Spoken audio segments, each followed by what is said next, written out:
Hi friends, welcome to world plus entertainment. நம்ம சேனலுக்கு first time வரீங்கன்னா மறக்காமல் சப்ஸ்கிரைப் பண்ணி பெல் ஐக்கானை கிளிக் பண்ணி வச்சுக்கோங்க. இன்னும் நிறைய பேர் சப்ஸ்கிரைப் பண்ணாமே வீடியோ பார்த்துட்ருக்கீங்க. ஸோ ப்ளீஸ் சப்ஸ்கிரைப் பண்ணி சப்போர்ட் பண்ணுங்கள். வாங்க இப்போ வீடியோக்குள்ளே போகலாம். ஜங்கு தான் சின்ன போட்டு பயங்கரமாக கத்தி விட்ருவான்ல. இவ்வளோ நேரம் அவங்க அம்மாவோட சமாதிக்கு தான் வந்திருப்பான். அம்மா, நான் இன்றைக்கி பாரு எவ்வளோ அழகாக ட்ரெஸ் பண்ணிட்டு வந்திருக்கேன். நீ எப்போவுமே என்னை நினச்சி பயங்கரமாக ஃபீல் பண்ணுவல்ல. இப்போ பாரு நான் ஒரு யங் லேடி மாரி தெரியிறேன்னா, நான் மாதிரி நானும் அழகாக இருக்கேனா அப்படின்லாம் சொல்லிட்டு ரொம்ப ஃபீல் பண்ணி வேறு பேசிகிட்டு இருப்பான்லாம். உடனே, அம்மா நீ ஆசைப்பட்ட மாதிரி என்னால் ஒரு அத்லெட்டெல்லாம் ஆக முடியலம்மா. எனக்கு ஏன் தான் இப்படி நடக்குதுன்னு தெரியல. அந்த மெடல்லாம் வேஸ்ட்டாக தான் இருக்குது வீட்டில் அப்படின்னு சொல்லிட்டு ரொம்ப ஃபீல் பண்ணி வேற பேசிகிட்டு இருப்பான். உன்னோட ஆசையை என்னால் நிறைவேற்ற முடியல, என் ஆசையை நிறைவேற மாட்டுதுன்னு சொல்லிட்டு இன்றைக்கி நான் அழக்கூடாதுன்னு நினச்சோம்மா, ஆனால் எனக்கு அழ தாங்க முடியல அப்படின்னு சொல்லிட்டு கதறி கதறி வேற அழ ஆரம்பிச்சிருவா. அழுவன்னு தெரிஞ்சதுன்னா என் சன்கிளாஸஸ்லாம் கொண்டு வந்திருப்பேன், இருந்தாலும் பரவாயில்ல அப்படின்னு சொல்லிட்டு அவள் கொண்டு வந்த ஃப்ளார்ஸ் எல்லாம் வர அவங்க அம்மா சமாதியில் வைப்பாள். ஆனால் அதுக்கு முன்னாடி யாரோ பொக்கே அதெல்லாம் எடுத்துகிட்டு வந்து வச்சுருப்பாங்க. அந்த பொக்கேயில் வேறு யோகட் வேறு இருக்கும். ஆமாம், யார் இதை வச்சுது அப்படின்னு சொல்லிட்டு வேறு இவ்வளோ பார்த்துட்டு இருப்பான். அம்மா இது யார் வச்சாங்க, நான் போய் தேடிட்டு வந்துடுறேன் அப்படின்னு சொல்லிட்டு இவ்வளோ அந்த யோகட்டை எடுத்துகிட்டு குடுகுடுன்னு வெளில ஓடிடுவா. இவ்வளோ வெளியே போய் ஃபுல்லாக தேடி பார்ப்பாள், யாருமே இருக்க மாட்டாங்க. யார் இதை வச்சிருப்பா அப்படின்னு சொல்லிட்டு இவ்வளோ ஒரு இடம் விடாமல் எல்லா இடத்துலையும் வேறு தேடிட்டு இருப்பாள் அந்த பில்டிங் ஃபுல்லாக. அங்கே பார்த்தா நம்ம சாய் இருப்பான். சாய் தான் அதை வச்சிருப்பான் போல். இவனும் அப்படியே போய் ஒளிஞ்சிட்டு இருப்பானா, அவன் கண்டுபிடிச்சிடக்கூடாதுன்னு சொல்லிட்டு அவளும் தேடிட்டு ரொம்ப டயர்டில் சரி இதுக்கு மேலே வேலைக்காகன்னு சொல்லிட்டு வீட்டுக்கு போகலான்னு சொல்லிட்டு வருவாள். அந்த ஸ்டெப்ஸில் ஏற முடியாமல் இவள் காலில் தான் அடிபட்டுருக்குல்ல. ஸோ அப்படியே அந்த ஸ்டெப்ஸ்லேயே உட்காந்துருவா. என் கால் வலி என்னால் தாங்க முடியலையே அப்படின்னு சொல்லிட்டு, சரி ஓகே டயர்டாக இருக்குது கொஞ்ச நேரம் யோகட் குடிப்போம் அப்படின்னு சொல்லிட்டு அந்த யோகட்டையும் எடுத்து குடிக்க ஆரம்பிச்சிருவா. யார் இதை வச்சிருப்பா தெரியலையே அப்படின்னு சொல்லிட்டு வேறு யோசிச்சுட்டு இருப்பா. உடனே அங்கே சாயம் வந்துடுவான். சாயம் அப்பா என்னடா இவ்வளோ இருக்குது படிக்கட்டு அப்படின்னு சொல்லிட்டு ரொம்ப டயர்டாக நடந்து வந்துட்டு இருப்பான். கீழ் வீட்டு பொண்ணு இங்கே என்ன பண்ணுற, என்ன இன்னைக்கு பார்க்குற மாதிரி இருக்க அப்படின்னு சொல்லிட்டு வேறு கேட்பானா. ஆமாம் நீ கூட தான் பார்க்குற மாதிரி இருக்க அப்படின்னு சொல்லிட்டு இவனும் கலாய்ப்பாள். என்ன அப்போ நான் ஹேண்ட்ஸமாக இருக்கேனா அப்படின்னு சொல்லிட்டு வேறு இவனும் கேட்பானா. நான் ஹேண்ட்ஸமாக இருக்கேன்லாம் சொல்ல, பார்க்க எனக்கு கொஞ்சம் வித்தியாசமாக இருக்கேன்னு சொல்ல வந்தேன் அப்படின்னு சொல்லிட்டு இவ்வளோ நோஸ் கட் பண்ணி விட்ருவா. ஆமாம் இங்கே என்ன உட்காந்துட்டு இருக்க, இன்றைக்கி என்ன ஏதோ ஸ்பெஷல் டேவா என்ன அப்படின்னு சொல்லிட்டு வேறு கேட்பானே. ஆமாம் கையில் என்னதுடா குடு, கொஞ்சம் சாப்பிட்ற மாதிரி இருந்தால் எனக்கு கொஞ்சம் குடு அப்படின்னு சொல்லிட்டு வேறு இவன் வேறு அல்பத்திரமாக பிஹேவ் பண்ணுவாங்களா. அதெல்லாம் ஒன்றும் இல்லை அப்படின்னு சொல்லிட்டு இவன் வேறு கொடுக்க மாட்டானே. குட்ரா அப்படின்னு சொல்லிட்டு இவ்வளோ ஓப்பன் பண்ணி பார்ப்பா. உள்ளே பார்த்தா ஃபுல்லாக வெறும் யோகட் பாட்டிலாக இருக்கும். ஆமாம் என்னது இது அப்படின்னு சொல்லிட்டு வேறு கேட்பானா. இல்லை எனக்கு உடம்பு சரியில்லை அதனால தான் சும்மா சாப்பிட்லாமேன்னு வாங்கிட்டு வந்தேன் அப்படின்னு சொல்லிட்டு வேறு சமாளிப்பான். இன்றைக்கி என்னன்னாலும் எனக்கே தெரியும், உங்கள் அம்மாவோட டெத் ஆனிவர்சரி தானே அப்படின்னு சொல்லிட்டு வேறு கேட்பானா. உனக்கு யார் சொன்னது அப்படின்னு சொல்லிட்டு வேறு கேட்பாள். உங்கள் அப்பா தான் சொன்னார், வேறு யார் அப்படின்னு சொல்லிட்டு வேறு இவன் சாயம் சொல்லுவானே. ஆமாம் அவருக்கு ஒரு வேலையே இல்லை, உங்ககிட்டலாம் போய் சொல்லியிருக்காரு பேர் அப்படின்னு சொல்லிட்டு வேறு இவனும் அசிங்கப்படுத்துகிற மாதிரி பேசுவாளாம். அடி பாவி, சும்மா கேட்டால் அதுக்கு இப்படி அசிங்கப்படுத்துகிற அப்படின்னு சொல்லிட்டு வேறு நம்மலாம் ஒரே வீட்டில் இருக்கோம், ஒன்றா சாப்பிட்றோம் ஒன்றா தூங்குகிறோம், அப்புறம் ஏன் இப்படிலாம் பேசுகிற அப்படின்ட்டு வேறு சொல்லுவானா. அட பாவி, என் வாழ்க்கையை கெடுத்துருவோம் போல் இப்படிலாம் பேசி அப்படின்னு சொல்லிட்டு இவன் வேறு டென்ஷன் ஆக ஆரம்பிச்சிருவா. நான் என்ன சொல்ல வந்தேன்னா, நம்ம ஒரே வீட்டில் இருக்கோம், நான் மேலே இருக்கேன் நீ கீழே இருக்க, அதை சொல்ல வந்தேன் அப்படின்னு சொன்னோடனே சரி ஓகே ஓகே அப்படின்னு சொல்லிட்டு இவ்வளோ கம்முன்னு இருந்துருவா. என்ன யோகட் சாப்பிட்றியா அப்படின்னு சொல்லிட்டு வேறு கேட்பானே. ஆல்ரெடி என்கிட்ட ஒன்று இருக்குது, நான் ஆல்ரெடி குடிச்சிட்டு தான் இருக்கேன் அப்படின்னு சொல்லிட்டு வேறு இவ்வளோ சமாளிப்பா. ஆமாம் இந்த யோகட்டை பார்த்தா உனக்கு என்னடா தோணுது அப்படின்னு சொல்லிட்டு வேறு கேட்பானா. இது என்னது இது யோகட் பாட்டில் வேறு என்ன அப்படின்னு சொல்லிட்டு வேறு கேட்பானே. இது உனக்கு தாண்டா வெறும் யோகட், ஆனால் எனக்கு அப்படி கிடையாது, இது எங்கள் அம்மா நிறைய வாங்கி ஃப்ரிட்ஜில் வச்சுருப்பாங்க, நான் சின்ன வயசாக இருக்கும்போது ரொம்ப அழுவானா, அப்போல்லாம் என்னை சமாதானப்படுத்தணும்னு சொல்லிட்டு இதை தான் கொடுப்பாங்க தெரியுமா, இதை கொடுத்தவொடனே நானும் அமைதியாகிடுவேன் அப்படின்னு சொல்லிட்டு இவளோட பழைய கதையெல்லாம் சொல்லிகிட்டு இருப்பாள். இவனுக்கும் ரொம்ப பாவமாக போய்டும். நான் என் அம்மாவை ரொம்ப மிஸ் பண்ணுறேன்டா அப்படின்னு சொல்லிட்டு ரொம்ப ஃபீல் பண்ணிவிட்டு வேறு உட்காந்துட்டு இருப்பான். நான் இன்றைக்கி அழவே கூடாதுன்னு நினச்சேன், ஆனால் எதுவும் என்னவோ தெரியல எனக்கு அழையாக வந்துருச்சு அப்படின்னு சொல்லிட்டு ரொம்ப ஃபீல் பண்ணி வேறு பேசிகிட்டு இருப்பான்லாம். சரி ஓகே இதெல்லாம் நீ மனசில் வச்சுக்காத, நான் ஏதோ சும்மா சொல்லணும்னு தான் சொன்னேன், இதை நீ சீரியஸெல்லாம் எடுத்துக்காதண்ணே அப்படின்னு சொல்லிட்டு இவனும் சமாளிப்பா. இவனும் கம்முன்னு எதுவுமே பேசாமல் கேட்டுட்டு மட்டும் இருப்பான். இங்கே கட் பண்ணால் ஆஃபீஸை தான் கட்டுவாங்க. ஜங்க உட்காந்து ஆன்லைனில் அந்த பொம்மையை பற்றி சர்ச் பண்ணிகிட்டு இருப்பானே. வானும் வந்துட்டு பாஸ் நான் ஆர்டர் பண்ணிவிட்டேன், அந்த பொம்மை இன்னும் கொஞ்சம் நாளில் வந்துடும் அப்படின்ட்டு வேறு சொல்லுவாங்க. ஆமாம் பாஸ், சின்ன பற்றி நீங்கள் என்ன முடிவு பண்ணியிருக்கீங்க அப்படின்னு சொல்லிட்டு வேறு கேட்பாங்களே. சின்ன பற்றி பேசாதீங்க தானே உங்ககிட்ட ஆல்ரெடி சொல்லிட்டேன்ல, எதுக்கு சும்மா சும்மா அவளை பற்றியே பேசுகிறீங்க அப்படின்னு சொல்லிட்டு இவனும் பயங்கரமாக டென்ஷன் ஆவான். இல்லை பாஸ் நீங்கள் அவசரப்பட்டு அவளை திட்டிட்டீங்க, அவள் அன்றைக்கி ஒன்றும் மேக்கப் போட்டு சும்மா வரல, அன்றைக்கி அவங்க அம்மாவோட டெத் ஆனிவர்சரி, என்கிட்ட கூட அவங்கள பார்க்க போகணுன்னுலாம் சொல்லிட்டு இருந்தா அப்படின்னு சொல்லிட்டு வேறு சொல்லுவாங்க. இவனுக்காக பயங்கர ஃபீலிங்ஸாக போய்டும். அடச்சா இவ்வளோ பெரிய முட்டாளாக போயிட்டுமே, அவள் அம்மாவோட இறந்த நாள் அதுக்கு தெரியாமல் நம்ம பாட்டு என்னென்னவோ பேசிட்டோம், அவன் மேக்கப் பற்றி அவள் ட்ரெஸ்ஸிங் சென்ஸ் எல்லாம் பற்றின்னு சொல்லிட்டு அன்றைக்கி பேசுனதவரை யோசிச்சு பார்த்துட்டு ரொம்ப ஃபீல் பண்ணிகிட்டு இருப்பான். நம்ம ஒரு பெரிய முட்டாளாக போயிட்டுமே அப்படின்னு சொல்லிட்டு. ஜும்ஜா நீங்களே சொல்லுங்களேன், நானாக தப்பு பண்ணேன் அப்படின்னு சொல்லிட்டு அந்த மிஷின் கிட்ட வேறு பேசிகிட்டு இருப்பான். இருப்பானே. நான் தப்பே பண்ணல. அவ தானே தப்பு பண்ணா அப்படின்னு சொன்ன உடனே அதில ரெட் லைட் எரிய ஆரம்பிச்சுரும். சரி இப்ப என்ன பண்ண சொல்றீங்க? நான் போய் அவகிட்ட மன்னிப்பு கேட்கணுமா? அப்படின்னு சொல்லிட்டு வேற கேட்பானே. ஆமான்ற மாரி கிரீன் லைட் எரிய ஆரம்பிச்சுரும். சரி ஓகே, ஓகே போய் தொலைகிறேன் அப்படின்னு சொல்லிட்டு இவனும் அங்கேருந்து கிளம்பிடுவான். இங்க கட் பண்ணா சாயும் சின்னையும் தான் காட்டுவாங்க. 2 பேரும் வேற வீட்டுக்கு நடந்து வந்துட்டு இருப்பாங்களே. சின்னால நடக்கவே முடியாது. சாயும் அத பார்த்துட்டு என்ன கால் வலிக்குதா என்ன உனக்கு? அப்படின்னு சொல்லிட்டு கேட்பானா. ஆமா ஏன் தான் இந்த ஹீல்ஸை நான் போட்டு வந்தேனே தெரியல. பயங்கரமா கால் வலிக்குது அப்படின்ட்டு வேற சொல்லுவாளே. இவனும் கீழே குனிஞ்சிட்டு வா நான் உன்னை உப்பு மூட்டை தூக்கிட்டு போறேன்னு வேற காமெடி பண்ணிருப்பானா. அட காஜி பயலே நான் உன் முதுகில் ஏறணுமா அப்படின்னு சொல்லிட்டு இவன் வேற பங்கமாக கலாய்ச்சி விட்ருவா. அடி பாவி உனக்கு நல்லது நினச்சா என்ன போய் காஜுன்னு கலாய்க்கிறியா அப்படின்னு சொல்லிட்டு இவனும் ஏஞ்சிப்பான். சரி ஓகே ஓகே நான் உங்ககிட்ட பேசினேன்ல அது எல்லாத்தையும் மறந்து தொலைஞ்சிரு. ஏன் தான் உங்ககிட்ட சொன்னேன்னு வேற எனக்கு வேற ஒரு மாதிரி ஃபீலிங்காக இருக்குது. நான் ரொம்ப ரிக்ரெட் பண்ணுறேன். சே எல்லாரும் சரக்கு அடிச்சுட்டு தான் வளருவாங்க. ஆனால் நான் சரக்கு அடிக்காமே வளரிட்டு இருந்தேன்ல அப்படின்னு சொல்லிட்டு இவளும் பேசிட்டு வந்துட்டு இருப்பா. இவனுக்கா ஒரு மாறி போயிடும். எங்க பாரு கீழ் வீட்டு க்யூட் பொண்ணே நீ எதுவும் தப்பாக நினச்சிக்காதானே. நான் உன்னை வந்து தூக்கிட்டு போகணும் நல்ல எண்ணத்தில் தான் கேட்டேன் அப்படின்னு சொல்லிட்டு இவனும் சொல்லுவானே. என்னது க்யூட் பொண்ணா என்னாச்சு உனக்கு ஒரு மாதிரி பேசிகிட்டு இருக்க அப்படின்னு சொல்லிட்டு வர சின்ன கேட்பாலாம். இங்கே யாரும் இல்லைல்ல அதனால தான் சும்மா பேசினேன். கவலைப்படாத நீ என் பக்கத்து வீட்டு பொண்ணு தானே சும்மா விளையாட்டுக்கு தான் பேசினேன் அப்படின்னு சொல்லிட்டு வர இவனும் சமாளிச்சுட்டு இருப்பான். திடீர்னு பார்த்தா யாரோ இவளை கூப்பிட்ற மாதிரி இருக்கும். யாரா அப்படின்னு சொல்லிட்டு திரும்புவாளே. ஜங்க வந்து நிற்பான். ஜங்கை பார்த்தோன்னே சின்னக்கு செம்ம ஷாக் ஆகிடும். ஆமாம் நீங்கள் இவளோட பாஸ் தானே அப்படின்னு சொல்லிட்டு சாயும் கை கொடுப்பானே. நம்ம 2 பேரும் இதுக்கு முன்னாடி மீட் பண்ணியிருக்குமா என்ன அப்படின்னு சொல்லிட்டு வர ஜங்கு கேட்பானா. ஆமாம் உங்களுக்கு ஞாபகம் இல்லையா அன்றைக்கி இப்போ ஃபுல் போதில் இருக்கும்போது நீங்கள் தானே வந்து ட்ராப் பண்ணீங்க. அப்போ கூட நானும் இவளோட தம்பியை வேற நின்றுட்டு இருந்தோமே அப்படின்னு சொல்லிட்டு வர சொல்லுவானா. ஆமாம்ல அப்படின்னு சொல்லிட்டு இவனை யோசிச்சு பார்ப்பான். அதுக்கப்புறம் தான் ஓஹோ நீ தானே அந்த காஜு பையன் அப்படின்னு சொல்லிட்டு வர சொல்லுவானா. அடப்பாவி நான் காஜா? ஆமாம் என்னையே எல்லாரும் காஜு காஜுன்னு சொல்கிறீங்க அப்படின்னு சொல்லிட்டு சாய்க்கா செம்ம டென்ஷன் ஆகிடும். நாங்கள் 2 பேரும் ஒன்றா சாப்பிட்றோம் ஒன்றா தூங்குறோம்னு சொல்லிட்டு டைலாக் ஆரம்பிச்சிருவானா. சரி போதும் நிறுத்து நீ உள்ளே போய் தூங்கு அப்படின்னு சொல்லிட்டு சின்ன அவனை உள்ளே துரத்தி விட்டுருவான். ஆமாம் அவன் என்ன குடிச்சிருக்கானா என்ன அப்படின்னு சொல்லிட்டு ஜங்கு வர கேட்பானே. பாஸ் அதை விடுங்க நீங்கள் என்ன இவ்வளோ தூரம் அப்படின்னு சொல்லிட்டு வர கேட்பாளே. உங்ககிட்ட பேசணும் தான் வந்தேன் அப்படின்னு சொல்லிட்டு இவங்க 2 பேரும் பேசலாம்னு சொல்லிட்டு போயிடுவாங்க. இவ்வளோ கூல்ட்ரிங்க்ஸில் எடுத்துகிட்டு வந்து கொடுப்பாளே. இவன் தான் வாங்க மாட்டான்ல. இல்லை பரவாயில்ல வேணாம் அப்படின்னு சொன்னோடனே சரி ஓகே நானே 2த்தையும் குடிச்சிக்கிறேன் அப்படின்னு சொல்லிட்டு இவனும் உட்காந்துருவான். சின்ன பக்கத்தில் உட்காந்தோடனே இவனுக்கு ஒரு மாதிரி ஃபீலாக இருக்குமா. இவனும் உடனே ஏஞ்சி கம்மன்னு வேற நின்றுட்டு இருப்பானா. சின்ன உடனே பாஸ் ஏன் இவ்வளோ தூரம் வந்தீங்க பேலன்ஸ் ஏதாவது திட்டத்துக்கு இருக்கா என்ன அப்படின்னு சொல்லிட்டு வர கேட்பாளே. இவன் உடனே சமாளிக்கிற மாதிரி இல்லை நீ தான் காம்பன்சேட் பண்ணுறேன்னல்ல அதுக்காக தான் வந்தேன் அப்படின்ட்டு வர சொல்லுவானா. ஓ அதுக்காக தான் வந்தீங்களா அப்படின்னு சொல்லிட்டு இவ்வளோ பயங்கரமாக ஃபீல் பண்ணி கேட்டுட்டு இருப்பாளே. ஓகே இப்போ என்ன எவ்வளோ அந்த பொம்மை அப்படின்னு சொல்லிட்டு வர கேட்பாலாம். இவன் உடனே $5,700 சொல்லுவானே. இவளுக்காக தூக்கி வாரி போட்டுரும். எது 5,000 அப்படின்னு சொல்லிட்டு வர செம்ம ஷாக் ஆகிடுவா. ஐயோ நான் எப்படி கொடுக்க போகிறேனே தெரியலையே அப்படின்னு சொல்லிட்டு வர முழிச்சுட்டு உட்காந்துட்டு இருப்பாளே. ஒழுங்காக நாளையிலேருந்து ஆஃபீஸ்க்கு வந்து சேரு அப்படின்னு சொல்லிட்டு இவனும் சைலண்ட்டாக சொல்லிவிடுவான். என்னது அப்படின்னு சொல்லிட்டு வர கேட்பானே. இல்லை நான் வேற உங்ககிட்ட ஆஷா நடந்துக்கிட்டேன் ஸோ அதுக்கும் சாரி அப்படின்னு சொல்லிட்டு வேற சொல்லுவானா. இவளுக்கா ஒரு மாதிரி போய்டும். என்னது இது இவர் சாரிலாம் சொல்கிறாரு அப்படின்னு சொல்லிட்டு வேற செம்ம ஷாக்காகி பார்த்துட்டு இருப்பா. ஆமாம் உன் கால் எப்படி இருக்குது அப்படின்னு சொல்லிட்டு வேற கேட்பானா. என் காலா அது நல்லா தான் இருக்குது அப்படின்னு சொல்லுவா. இவனும் வந்து ஆமாம் அவன் தள்ளி வேற விட்டுருக்கான் அதை ஏன் நீ என்கிட்ட சொல்லலை அப்படின்னு சொல்லிட்டு வேற கேட்பானே. இல்லை பாஸ் நான் சொல்லணும் தான் நினச்சேன் இருந்தாலும் சரி டைம் கிடைக்கலேன்னு விட்டுட்டேன் அப்படின்னு சொல்லிட்டு வேற சொல்லுவாலாம். என்னது டைம் கிடைக்கல நீ மட்டும் சொல்லியிருந்தேன்னா அவனை குண்டு இல்லைன்னு பண்ணியிருப்பான் அப்படின்னு சொல்லிட்டு இவன் பயங்கர டென்ஷனாக ஆரம்பிச்சிருவான். என்னப்பா சொல்கிறீங்க அப்படின்னு சொல்லிட்டு கேட்டோன்னே. இல்லை என் எம்ப்ளாயிஸ் மேலே கை வச்சா அவனுக்கு என்ன நடக்கும்னு சொல்லிட்டு காமிக்கணும்ல அப்படின்னு சொல்லிட்டு சரி ஓகே நீ நாளையிலேருந்து ஒழுங்காக ஆஃபீஸ் வா நீ காம்பன்சேட் பண்ணுறேன்னல்ல ஒழுங்காக வேலை செஞ்சு அந்த பண்ணுற வேலையை பாரு அப்படின்னு சொல்லிட்டு இவனும் கம்முன்னு கிளம்பிடுவான். இவனுக்காக பயங்கர சாட்டிஸ்ஃபைடாக போயிடும்ப்பா இவகிட்ட நம்ம சாரி சொல்லிட்டோன்னு. இந்த பக்கம் சின்ன பூனைக்குட்டிக்கிட்ட வந்து பேசிகிட்டு இருப்பா சாப்பாடெல்லாம் குதிரு. ஆமாம் நான் இன்னைக்கு பார்க்க எப்படி இருக்கேன் நீ சொல்ல அப்படின்னு சொல்லிட்டு வேற கேட்பா. நான் பார்க்க நல்லா இருக்கேனா அப்படின்ட்டு வேற பூனைக்கிட்ட கேட்டுட்டு இருப்பாளே. அது வேற சைலண்டாக சாப்பிட்டுக்கிட்டே இருக்கும். நீ ஆமான்னு சொன்னோன்னே நான் எடுத்துக்கிறேன் அப்படின்னு சொல்லிட்டு இவளும் பயங்கர சந்தோஷமாக வேற உட்காந்துட்டு இருப்பான். இவ்வளோ வேற ஜங்கு ஓரமாக நின்று வேற சைட் அடிச்சுட்டு இருப்பான். எங்கே கட் பண்ண ஆஃபீஸை தான் கட்டுவாங்க. அந்த பையனையும் கூப்பிட்டு காம்பன்சேட்டாக புது பொம்மையை வேற வாங்கி கொடுத்துருவாங்களாம். இப்போ தான் எனக்கு சந்தோஷமாக இருக்குது. சரி ஓகே நான் கிளம்புறேன் அப்படின்னு சொல்லிட்டு அவனும் போக பார்ப்பானே. உடனே வானம் அவனை தடுத்து நிறுத்திடுவாங்க. ஜங்கு ஆமாம் உன்னோட பொம்மை உனக்கு கிடச்சிடுச்சு நீ போகிற எங்களுக்கு சிசிடிவி கேமரா ரெக்கார்டிங் வேணுமே எங்கே அது அப்படின்னு சொல்லிட்டு வேற கேட்பாங்களாம். என்னது ரெக்கார்டிங்கா அதெல்லாம் இல்லையே அப்படின்னு சொல்லிட்டு இவனும் சமாளிப்பான். உடனே ஜங்கம் வந்துட்டு என்னது இல்லையா எங்களுக்கு உடனே அந்த ரெக்கார்டிங் வேணும் நீ சொன்னேன்னு சொல்லிட்டு உனக்கு அந்த காம்பன்சேட்டாக பொம்மை கொடுத்துட்டோம். நீ தள்ளி விட்டதில் கால் உடஞ்சிருக்காங்களே எங்கள் எம்ப்ளாயி அவங்களுக்கு நாங்கள் ஏதாவது பண்ணோம்ல அப்படின்னு சொல்லிட்டு ஜங்கு ஆமாம் அவங்க ஹாஸ்பிட்டலில் எத்தனை வீக்ஸ் இருக்கணும் அப்படின்னு சொல்லிட்டு வர கேட்பானா. உடனே வானம் 4 வீக்ஸ்னால் இருக்கணும் அப்படின்னு சொல்லிட்டு வர சொல்லுவாங்க. அப்போ உன் மேலே நாங்கள் லீகல் ஆக்ஷன் எடுக்கலாம்ல அப்படின்னு சொல்லிட்டு நீ ஒழுங்காக ரெக்கார்டிங்கை கொடுக்குறியா இல்லை லீகல் ஆக்ஷன் எடுக்கட்டுமா அப்படின்னு சொல்லிட்டு வர கேட்பானா.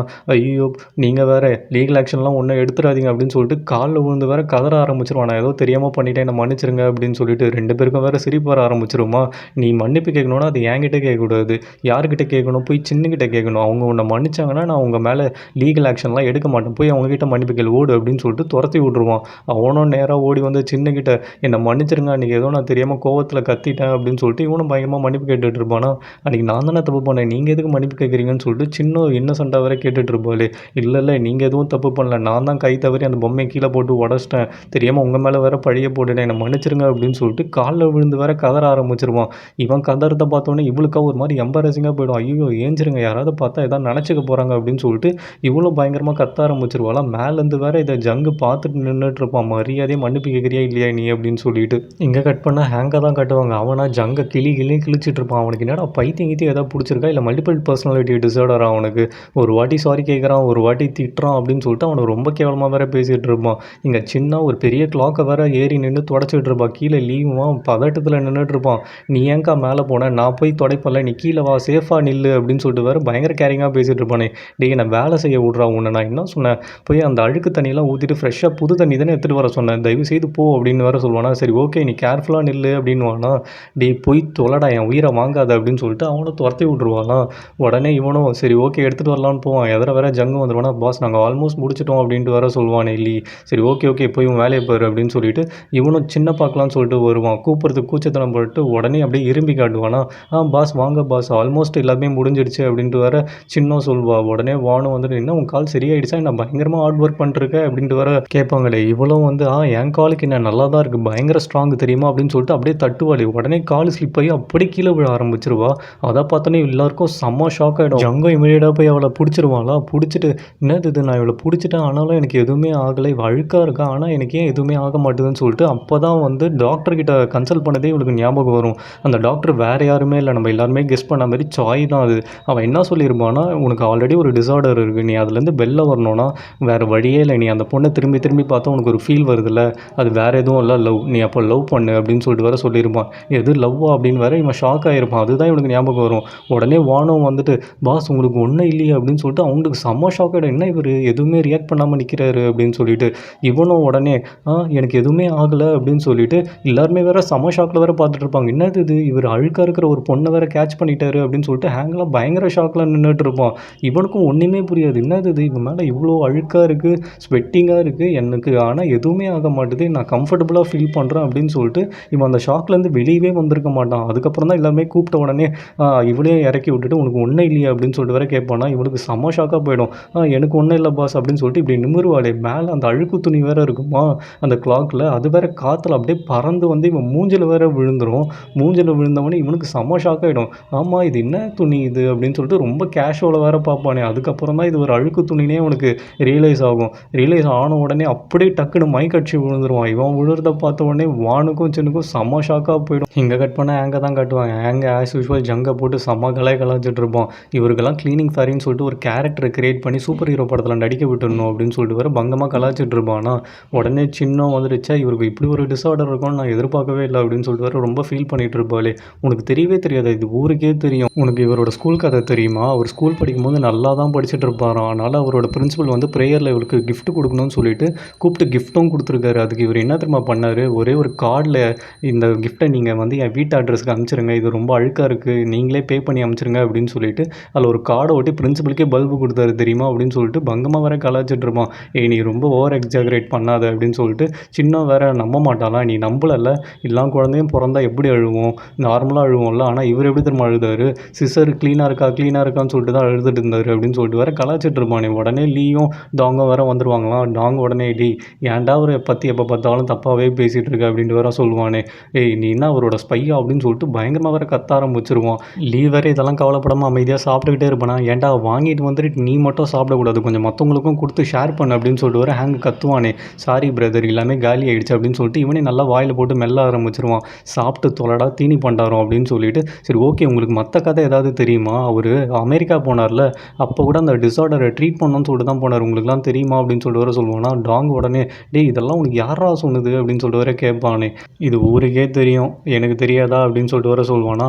ஆமாம் நீ சொல்கிறதெல்லாம் சரிண்ணா, அப்போ இவன் வந்து மேலேருந்து கீழே விழும்போது எப்படி கேட்ச் பண்ணார், இவ வேறு ரொம்ப அழுக்காக ஸ்வெட்டிங்காக வேறு இருந்தால அப்படின்னு சொல்லிட்டு கேட்பானே. அதுதான்டா எனக்கும் தெரியல, இவன் நல்லா அழுக்காக இருக்கா, ஒரு வேளை இவன் மேலே ஏதாவது க்ரஷ் இருக்குமோ அப்படின்னு சொல்லிட்டு இவனும் கிட்ட போவானே. உடனே அவன் முடியை மோந்து பார்த்துட்டு நீ குளிச்சு எவ்வளோ நாள் ஆகுது அப்படின்னு சொல்லிட்டு வர கேட்பானா. இல்லைடா தலைக்கு மட்டும் தான்டா குளிக்கல, சரி குளிச்சு எவ்வளோ நாள் ஆகுது அப்படின்னு சொல்லிட்டு வர கேட்பானே. இல்லை எனக்கு ஞாபகம் இல்லை அப்படின்ட்டு வேற சொல்லுவாளாம். கருமம் நாரி தொலையுது அப்படின்னு சொல்லிட்டு வேற ஹேங்க் வேற கதறிட்டு இருப்பான். டேய் நாறுதா அப்படின்னு சொல்லிட்டு இவனும் தொட்டு தொட்டு பார்த்து மோந்து பார்த்துட்டு இருப்பாளாம். டேய் லீ கொஞ்சம் என் தலை நாறுதான்னு சொல்லிட்டு பாரு அப்படின்னு சொல்லிட்டு அவனை வேற மோந்து பார்க்க சொல்லுவாளாம். அடி பாவி அக்கா நான் சொல்கிறேன் தப்பாக நினைக்காத, உயிரே போயிடும் போல அவ்வளோ கேவலமாக நாறுது அப்படின்னு சொல்லிட்டு வர லீ வேற கதறிட்டு இருப்பான். உடனே ஹேங்குமா டேய் நான் சொல்கிறது தான் நடக்க போகுது வேணா எல்லாரும் பாருங்களேன், அவருக்கு இவன் மேலே ஏதோ ஒரு ஃபீலிங்ஸ் இருக்குது அப்படின்ட்டு வேற இவங்க எல்லாரும் பேசிகிட்டு இருப்பாங்க. இங்கே கட் பண்ணால் ஜங்கா தான் காட்டுவாங்க. அவங்க அம்மாவும் இவன் கண்ணை முழிச்சோடனே என் பையன் கண்ணை முழிச்சிட்டான்னு வேற கத்திட்டு இருப்பாங்களாம். வான் ஓடி வந்து பாஸ் உங்களுக்கு ஹாஸ்பிட்டலில் பிடிக்காதுன்னு சொல்லிட்டு தான் நாங்கள் இங்கே உங்களை வச்சு ட்ரீட் பண்ணோம் அப்படின்ட்டு வேற சொல்லுவாங்களாம். ஜங்கோட அம்மாவும் வச்சா ஃபஸ்ட்டு காக்காவும் வாயில் கக்கா போச்சுன்னு சொன்னால் இப்போ என்னடா மைக்கடிச்சு வேற திருப்பி விழுந்திருக்கேன் என்ன தான் ஆச்சு உனக்கு அப்படின்னு சொல்லிட்டு வேற ரொம்ப ஃபீல் பண்ணிட்டு இருப்பாங்களே. நல்ல வேலை நீங்கள் யாரும் என்ன ஹாஸ்பிட்டலுக்கு கூப்பிட்டு போகல அப்படின்னு சொல்லிட்டு இவனும் நிம்மதியாக இருப்பான். பாஸ் இருந்தாலும் உங்கள் டிஸார்டர் ஃபஸ்ட்டு இருந்ததோட இப்போ பரவாயில்லன்னு நினைக்கிறேன், நீங்கள் ரொம்ப நேரம் கழிச்சு தான் மயக்க போட்டு விழுந்தீங்க அப்படின்னு சொல்லிட்டு வேற இவங்களும் சந்தோஷப்படுவாங்களே. ரொம்ப சந்தோஷப்படாதீங்க, எனக்கு ஒரு வேலை கம்மியாக ஆரம்பிச்சிருந்தேன்னா நான் எப்படி மயக்கடிச்சு விழுந்திருக்க போகிறேன் அப்படின்னு சொல்லிட்டு இவனும் ஃபீல் பண்ணிகிட்டு இருப்பான். பாஸ் இல்லை பாஸ் இருந்தாலும் எனக்கு என்னது இம்ப்ரூவ்மெண்ட் ஆன மாதிரி தான் தெரியுது, நீங்கள் அந்த பொண்ணை வேறு ஸ்வெட்டிங்காக இருந்தால் அவளை வேறு நீங்கள் கையில் தாங்குனீங்க அப்படின்னு சொல்லிட்டு வேறு சொல்லுவாங்களா. என்னது பொண்ணா அப்படின்னு சொல்லிட்டு அவங்க அம்மாவும் வேறு பயங்கர ஷாக்காக நின்றுட்டு இருப்பாங்க. உடனே ஜங்கா அவங்க அம்மாவை எனக்கு தான் ஒன்றும் இல்லை நீங்கள் எதுக்கு இங்கே வந்தீங்க சீக்கிரம் போங்க அப்படின்னு சொல்லிட்டு வேறு துரத்தி விட்டுட்டு இருப்பானே. டேய் உனக்கு பிடிச்ச ஃப்ரூட்ஸ் எல்லாம் நான் எடுத்துகிட்டு வந்திருக்கேன், உனக்கு வேணும்னா சொல்ல நான் ஹவுஸ் கீப்பிங்க்கு ஆளும் அனுப்புகிறேன் அப்படின்ட்டு வேறு சொல்லுவாங்களா. ஒன்றும் தேவையில்லை, நீங்கள் எது வாங்கிட்டு வந்தாலும் நான் தூக்கி வெளில தான் போடுவேன்னு உங்களுக்கே தெரியும், அப்புறம் எதுக்கு அதெல்லாம் வாங்கிட்டு வந்தீங்க, ஒழுங்காக எடுத்துகிட்டு போங்க அப்படின்ட்டு வேறு மூஞ்சல் அடிச்ச மாதிரி சொல்லுவானே. உடனே வானும் வந்துட்டு மேம் வாங்க நம்ம போகலாம் அப்படின்னு சொல்லிட்டு அவங்களும் அப்படியே நைஸாக கூட்டிகிட்டு போகலான்னு சொல்லிட்டு பார்ப்பாங்க. இவங்களும் சரி ஓகேடா நீ கொஞ்சம் ஹெல்த்தை பார்த்துக்கோ நல்லா சாப்பிடு அப்படின்னு சொல்லிட்டு பயங்கரமாக அட்வைஸ் பண்ணிருப்பாங்களாம். உங்கள் அட்வைஸ்லாம் ஒன்றும் எனக்கு தேவையில்லை, எனக்கு தான் உடம்பு நல்லா இருக்குல்ல, இப்போ எதுக்கு தேவையில்லாமல் ரொம்ப சென்டிமெண்ட் சீன்லாம் போட்டுட்டு இருக்கீங்க அப்படின்னு சொல்லிட்டு பயங்கரமாக ஹர்ட் பண்ணிகிட்டு இருப்பான். உடனே வானம் அதை புரிஞ்சுக்கிட்டு ஓகே மேடம் வாங்க டைம் ஆகுதுல நம்ம கிளம்பலாம் அப்படின்னு சொல்லிட்டு அவங்களே அப்படியே தரன்னு எடுத்துகிட்டு போயிட்டு இருப்பாங்க. இவனுக்கும் கை வலிக்க ஆரம்பிச்சிடும் அவனை கேட்ச் பண்ணதில் லெஃப்ட் ஹேண்டு. சரி ஓகே என்னாச்சு இந்த கைக்கு அப்படின்னு சொல்லிட்டு வேறு யோசிச்சுட்டு நின்றுட்டு இருப்பான். இவங்களும் வெளில போவாங்களே காரில் ஏறலாம்னு சொல்லிட்டு போய் ஹேண்ட்பேக்கை கொடுக்கலான்னு சொல்லிட்டு அவங்க அசிஸ்டன்ட் கிட்ட நீட்டுவாங்க. அவனுமா வானை பார்த்த உடனே வாயை இழுச்சிட்டு அவங்ககிட்ட பேச போயிடுவான். டி வந்து பேக்கை பிடி அப்படின்னு சொல்லிட்டு அவங்ககிட்ட பேக்கை கொடுத்துட்டு ஆமாம் நீ ஏதோ பொண்ணு பேர் சொன்னியே என்ன பேர் அப்படின்னு சொல்லிட்டு வேற கேட்பாங்களே. அவங்க பேரா சின் அப்படின்னு சொல்லிட்டு வானம் சொல்லுவாங்க. ஓ அப்படியா சரி ஓகேன்னு சொல்லிட்டு இவங்களும் கிளம்பிடுவாங்க. நெக்ஸ்ட் டே பார்த்தா சின்னும் வந்து ஜோ கிட்ட எல்லாத்தையும் சொல்லிட்டு இருப்பா இந்த மாதிரி வந்து சாரி கேட்டாரு அப்படின்னு சொல்லிட்டு. ஜோவும் செம்ம ஷாக் ஆகிடுவாய். என்னடி சொல்கிறா அவன் என்ன மனசில் காந்தின்னு நினைப்பான், மன்னிப்போம் மறப்போம்னு இருக்கும், அவன் மேலே சட்டப்படி ஆக்ஷன் தானே எடுக்கணும் அப்படின்னு சொல்லிட்டு ரெண்டு பேரும் பேசிட்டு வேற இருப்பாங்களே. உடனே சின்ன முன்னாடி ஒரு கார் வேற வேகமாக வந்து நிற்கும். யாரா அது அப்படின்னு சொல்லிட்டு இவளும் பார்த்துட்டு இருப்பா. உள்ளேருந்து ஜங் அம்மாவோட அசிஸ்டன்ட் தான் இறங்குவார். ஆமாம் நீங்கள் தானே மேடம் சின்ன, உங்களை வந்து எங்கள் மேடம் மீட் பண்ணோன்னு சொன்னாங்க, கொஞ்சம் எங்கள் கூட வரீங்களா அப்படின்னு சொல்லிட்டு வர கூடுவார். ஆமாம் ஃபஸ்ட்டு நீங்கள் யாருன்னு சொல்லுங்கள் அப்படின்ட்டு வேற கேட்பாளே. சொல்லாமல் தரன்னு இவளை வேற இழுத்துட்டு போயிடுவாராம். அவங்க வேற பயங்கர மாறு வேஷத்தில் உட்காந்துருக்கான்னு சொல்லிட்டு ஜங்கோட அம்மாவும் பயங்கர மேக்கப் போட்டு வேற உட்காந்துட்டு இருப்பாங்க. ஆமாம் இவங்க யார் அப்படின்னு சொல்லிட்டு வேற அவர்கிட்ட கேட்பாங்களே. ஆனால் இவங்க பதில் சொல்லாமல் இவங்க வந்து இவங்க அசிஸ்டன்ட் கிட்ட தான் சொல்லுவாங்க. சொல்லிவிட்டு ஆமாம் அதெல்லாம் நீங்கள் கேட்கக்கூடாது, நாங்கள் கேட்குற கேள்விக்கு மட்டும் பதில் சொல்லுங்கள் அப்படின்னு சொல்லிட்டு அவரும் சொல்லுவார். ஆமாம் நீங்கள் யாருன்னே தெரில, திடீர்னு என்னை கூப்பிட்டு வந்துட்டு என்னை கேள்வி கேட்குறீங்க அப்படின்னு சொல்லிட்டு வேற சின்ன கேட்பாளே. அதுக்கப்புறம் தான் இவங்களை எங்கேயும் பார்த்துருக்குமே அப்படின்னு சொல்லிட்டு நல்லா உத்து வேற பார்த்துட்டு இருப்பா. உத்து பார்த்தோன்னே தான் ஆமாம் இவங்க ஜங்கோட அம்மா தானே அப்படின்னு சொல்லிட்டு அப்புறம் கண்டுபிடிச்சிருவா. ஹலோ மேடம் நீங்கள் ஜங்கோட அம்மா தானே அப்படின்னு சொல்லிட்டு வேற கேட்பாலாம். இவங்களுக்கு செம்ம ஷாக்காக போயிடும். என்னது அப்படின்னு சொல்லிட்டு வாயை எடுப்பாங்களே. அதுக்கப்புறம் திருப்பி அவங்க அசிஸ்டண்ட்டை கூப்பிட்டு ஆமாம் எப்படி கண்டுபிடிச்சான்னு சொல்லிட்டு கேளு அப்படின்னு சொல்லிட்டு வேற கேட்பாங்களாம். இவரும் ஆமாம் எப்படிமா கண்டுபிடிச்சா அப்படின்னு சொல்லிட்டு வேற கேட்பாராம். நிறைய வாட்டி உங்களை ஆஃபீஸில் நான் பார்த்துருக்கேன், ஸோ அதனால தான் கண்டுபிடிச்சேன் அப்படின்ட்டு வேற சொல்லுவா. சரி ஓகே இதுக்கப்புறம் வந்து நீ ஜங்கு பின்னாடிலாம் சுத்தாதானே, அது மேடம்க்கு பிடிக்கல அப்படின்ட்டு வேற சொல்லுவாராம். என்னது நான் ஜங்கு பின்னாடி சுற்றுறேன், அவர் தான் என்னை மீட் பண்ணணும்னு சொல்லிட்டு கூப்பிட்டாரு, அதனால தான் நானே அவரை மீட் பண்ண போவேன், இல்லைனா நான் ஏன் அவரை மீட் பண்ண போகிறேன் அப்படின்னு சொல்லிட்டு வேற இவங்களும் சொல்லுவா. ஆமாம் இவங்க எதுக்கு இன்டெரக்டாக பேசிகிட்டு இருக்காங்க, ஃபேஸ் டு ஃபேஸ் இருக்கும்போது ஏன் டேரெக்டாக பேச மாட்றாங்க அப்படின்னு சொல்லிட்டு வேற கேட்பாளே. இல்லைம்மா நீ வேற இவங்க ஸ்டேட்டஸ் வேறு, ஸோ நீ வந்து ரெண்டு பேரும் ஈக்குவல் இல்லைன்னு உனக்கு புரிய வைக்கணும்னு சொல்லிட்டு தான் என் மூலமாக உங்ககிட்ட பேசுகிறாங்க, ஸோ இதுக்கப்புறம் தான் உன்னோட ஸ்டேட்டஸ் என்னன்னு சொல்லிட்டு தெரிஞ்சுக்கும்னு சொல்லிட்டு இவர் வேறு எக்ஸ்ட்ரா ஃபிட்டிங்லாம் போடுவாராம். டேய் நான் சொல்லி கொடுத்ததை மட்டும் பேசுகிறேன், ஏன்டா எக்ஸ்ட்ரா ஃபிட்டிங் போடுறேன்னு சொல்லிட்டு ஜங்கோட அம்மாவும் வேறு பார்த்துட்டு இருப்பாங்க. இத்தோட இந்த எபிசோடு முடியுது ஃப்ரெண்ட்ஸ். ஸோ இந்த வீடியோ உங்களுக்கு பிடிச்சிருந்தனா ஒரே ஒரு லைக் கமெண்ட் ஷேர் மட்டும் பண்ணுங்கள். நெக்ஸ்ட் எபிசோடில் பார்க்கலாம். அன்டில் தென் பாய்.